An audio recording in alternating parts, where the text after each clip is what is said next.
সবাইকে স্বাগত জানাচ্ছি দৈনিক বাংলায়। নতুন বছর মানে নতুন স্বপ্ন। 2025-এ আমরা কেমন বাংলাদেশ চাই, এই প্রশ্নের উত্তর জানতে আমরা গিয়েছিলাম সাধারণ মানুষের কাছে।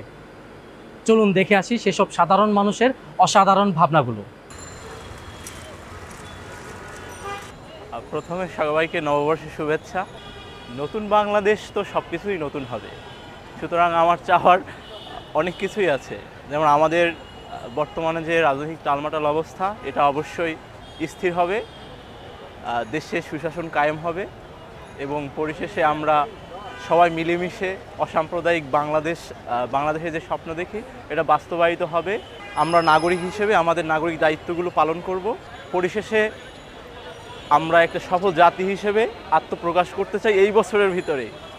যেহেতু নতুন একটা বছর এসে পড়েছে, আমাদের বিগত যে বছরটা 24 সাল গিয়েছে, আমাদের দেশের উপর থেকে অনেক ঝড় গিয়েছে, আমাদের সাধারণ শিক্ষার্থী জনগণ উপর থেকে অনেক ঝড় গিয়েছে। তো আমরা চাই যে আমাদের যে নতুন বছরটা যে এসেছে, নতুন বছরটা হচ্ছে আমরা সমৃদ্ধ একটা দেশ চাই, আমাদের সুন্দরভাবে আমাদের দেশটা নতুন করে গড়ে উঠুক। বিসমিল্লাহির রহমানির রহিম। 2025 সালকে স্বাগত জানাই, হ্যাপি নিউ ইয়ার।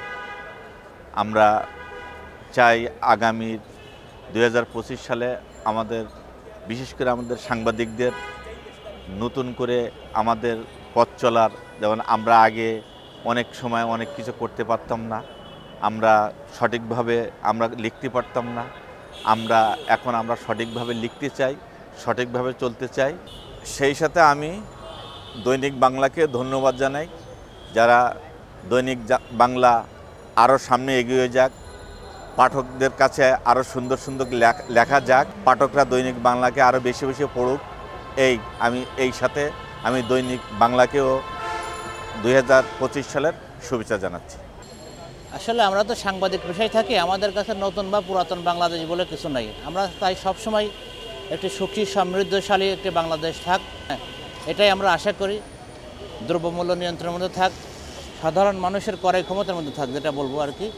আর দেশে আইন শৃঙ্খলা শান্তি বজায় রেখে দল মত নির্বিশেষে সব ধর্মের মানুষ যাতে সুখে শান্তিতে বসবাস করতে পারে, কেউ যেন রাত 12টা 1টা 3টা না, সবসময় যেন নির্বিঘ্নে চলাচল করতে পারে। এটা বহির্বিশ্বে বা উন্নত কান্ট্রিতে দেখতে পারে। আমাদের দেশে উন্নত বলবো না এটা বলা যায় না। আমার দেশ সোনার বাংলাদেশ, এটা সবসময় আমি মনে প্রাণে বিশ্বাস করি। কিন্তু কিছু লোকের কারণে, তাদের স্বার্থ হাসিলের কারণে এই বাংলাদেশটা এখন কুলসতী হয়েছে। তবে আমরা চাই সেই ধরনের লোক বা তাদের মন মানসিকতার জন্য পরিবর্তন হয়। নতুন বছরে দ্রব্যমূল্যের দাম, খাবার, নিত্য প্রয়োজনীয় সব কিছু যাতে প্রাণীর মতো হয়ে যায়, যাতে মানুষের কোনো কষ্ট না হয়, সব মানুষ যাতে উপভোগ করতে পারে, সব কিছু খাইতে পারে, চলতে পারে, এইটাই আসলে আমাদের দেশের মানুষ চায়। নতুন বছর হিসাবে আমরা নতুন বাংলাদেশের নতুন প্রজন্ম হিসাবে একটা সুন্দর একটা বাংলাদেশ চাই, শান্তিশিষ্ট সব কিছু যাতে সুন্দর শৃঙ্খলা বজায় চলে, শান্তিভাবে আমরা সাধারণ মানুষ চলতে পারি, এটাই চাই। সবাইকে নতুন বছরের শুভেচ্ছা। আমার নাম মোহাম্মদ রাসেল রানা। নতুন বছরে চাই চাঁদাবাজ মুক্ত সমাজ গড়ুক, সুন্দর একটা দেশ হোক, দ্রব্যমূল্যটা যাতে আমাদের নিয়ন্ত্রণে থাকে। নতুন বছরের সবার শুভেচ্ছা।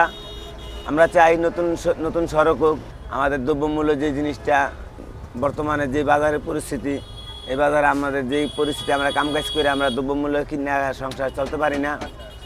ওখানে আমরা সরকারের কাছে চাই দ্রব্যমূল্যের দাম না জানিয়ে একটু দেখে।